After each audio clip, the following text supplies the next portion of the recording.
اس کی نعمتوں کے شکر گزار تھے، اللہ نے ان کو برگزیدہ کیا تھا اور اپنی سیدھی راہ پر چلایا تھا، اور ہم نے ان کو دنیا میں بھی خوبی دی تھی اور وہ آخرت میں بھی نیک لوگوں میں ہوں گے۔ پھر اے نبی، ہم نے تمہاری طرف وہی بھیجی کہ دین ابراہیم کی پیروی کرو، جو ایک طرف کے ہو رہے تھے اور مشرکوں میں سے نہ تھے۔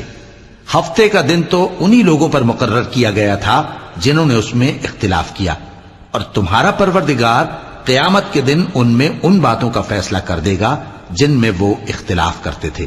اے پیغمبر، لوگوں کو حکمت اور نیک نصیحت سے اپنے پروردگار کے رستے کی طرف بلاؤ اور بہت اچھے طریق سے ان سے مناظرہ کرو۔ جو اس کے رستے سے بھٹک گیا تمہارا پروردگار اسے بھی خوب جانتا ہے، اور جو رستے پر چلنے والے ہیں ان سے بھی خوب واقف ہے۔ اور اگر تم ان کو تکلیف دینی چاہو تو اتنی ہی دو جتنی تکلیف تم کو ان سے پہنچی، اور اگر صبر کرو تو یہ صبر کرنے والوں کے لیے بہت اچھا ہے۔ اور صبر ہی کرو، اور تمہارا صبر بھی اللہ ہی کی مدد سے ہے، اور ان کے بارے میں غم نہ کرو، اور جو یہ سازشیں کرتے ہیں اس سے تنگ دل نہ ہو۔